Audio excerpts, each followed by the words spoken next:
So you know when you go out for dinner and they bring you that little cutting board with that beautiful cheesy herby kind of bread on it, and you say to everyone, oh, and maybe you just say to yourself, well, that looks really good, but I don't want to eat too much of it. I don't want to fill up on the bread. And then shortly thereafter, you're looking for your server and you say, hey, can we get some more bread? That was awfully good. Well, that's what we're going to do today. We're going to show you how to do a very simple, herby, cheesy, delicious, artisanal style bread. And I'm going to show you how to do it right now.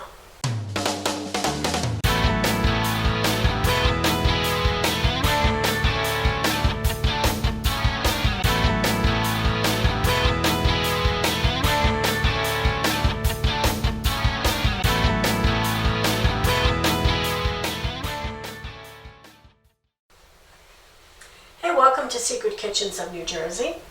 And today, for the first time, we're going to bake some bread.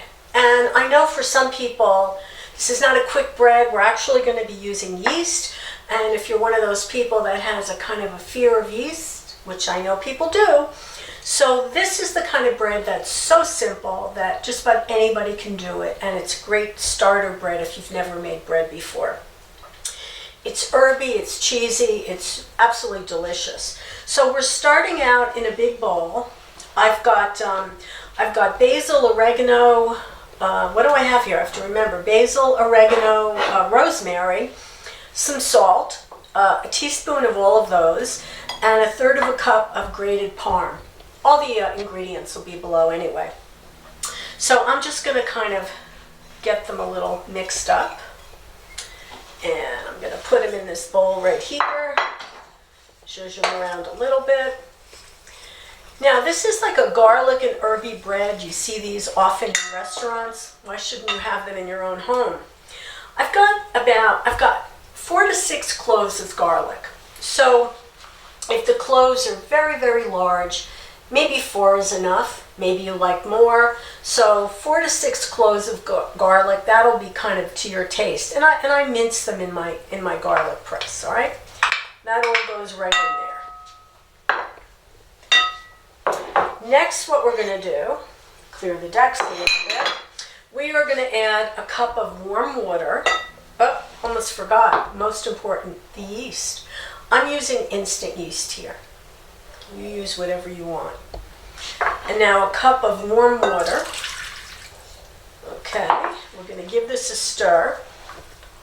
We'll get the yeast activated, and also we'll have an opportunity to get all of our dried herbs a little more hydrated. They'll hydrate, of course, more as the dough proofs. So we're just going to give this a little stir. And I will usually wait just a minute or two just to make sure that everything is well hydrated, all right? All right, so it's been about 2 minutes. I just let everything get nice and hydrated. I'm satisfied with this. Next, we're going to use 2 cups of all-purpose flour. And I also have actually another half a cup of flour because maybe I'll need some more. We'll find out. So we start with the 2 cups of flour. So far pretty easy. So I'm stirring this around. I had added my 2 cups of flour, and I do have an extra half a cup of flour in case I need it, depending on how my dough works out. And the thing with flour is you never know if you're going to need more or less. And once you add it, obviously you can't take it back. Now this, at a certain point, you really have to just kind of get your hands in there. So let me do that, and then, okay, let's get this, let's see how we're doing here. Okay, the dough is still a little bit sticky. All right, and I'm going to add a little bit more flour. Just, and I mean a little bit. Okay. You can do this in a stand mixer, but obviously you could do this by hand, and it's very simple. All right, that looks pretty good to me. All right, so I have a little bit of extra dough on the bottom. No problem. All right, so the next thing we're going to do is I have a bowl there, and I want to add a little bit of olive oil. I want to grease the bowl. Oh, I should have done that first. You'll be smarter than me. All right, so maybe about a tablespoon of olive oil. And we'll kind of grease this around. And I'm going to transfer this dough into the greased bowl. And I'm going to kind of move it around to let it get nicely coated with the olive oil. All right. And you know what? That's the worst of it. So there's a little extra flour in here, no big deal. I'm going to cover this with a towel and I'm going to let it rise in a warm place. I like to use my microwave. Don't turn your microwave on. Cover it with a towel, let it rise for about an hour. It's going to basically double in size, all right? And I'll show you what it looks like when we're done. All right, so my dough has risen, and this is another batch that I've done. You can see it's even more than doubled. And boy, I wish you could smell how beautiful this is smelling. All right, so I want to get this out onto my board. I mean, this is simple, right? Come on, guys, you can do this even if you've never made bread before. This is really easy. Okay, so what I want to do is I'm going to form this into 2 loaves. I'm going to use my bench scraper to just cut it in half, like so. And the dough is nice, nice to work with. And doesn't have to be perfect. It's kind of a rustic situation. I'm putting it on a piece of parchment paper. All right, this one's a little bit bigger. That's okay. Again, we're gonna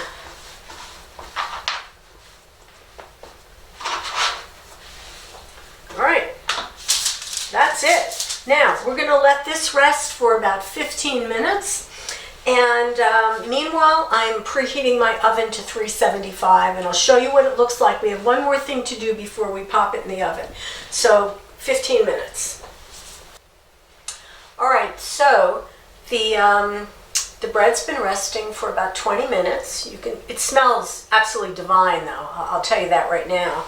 And what I want to do is give it an egg wash. This is an option, but I just like the way it looks.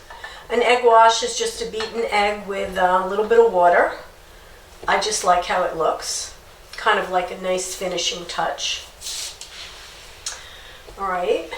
All right, so we've got nice egg wash on each of them. Here we go. All right, so you know what else I'm going to do? Just this, again, this is an option, but I feel like today, go big or go home. I've got some sesame seeds right here, and I'm just going to sprinkle some on the top because I thought that would just add a nice little extra something, something.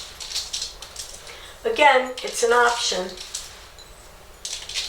All right, and the last thing that I want to do is take a knife and just give a little slash in the bread. Okay, you don't have to be exact on this. Okay, my oven is ready at 375. These are going to go in for 18 to 20 minutes. They're going to come out, they're going to be golden brown.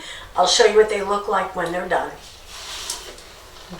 All right, the bread is done. It was in the oven for about 20 minutes. I let it cool for about 10-15 minutes. Definitely want to have this warm. I mean, seriously, these 2 loaves, beautiful, right? All right, let's cut into this. And I want you to see what we have here. Still hot. But you can see it's, it smells just awesome. Still steamy a little bit. It's filled with Parmesan cheese, all those wonderful herbs. Now let me cut off a little slice for myself.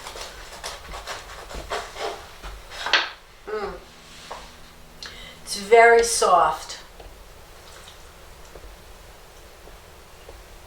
It's very good. It's delicious. So if you've never worked with yeast, this is a great bread to try. Serve this to your friends and family, they'll flip. They won't believe you did this for yourself. I put the sesames on top of it. You don't have to. It would be equally fabulous without sesame seeds. put a little butter on it. So that's it for today for Secret Kitchens of New Jersey. We'll see you next time. Meanwhile, please like and subscribe and get in the kitchen and keep cooking.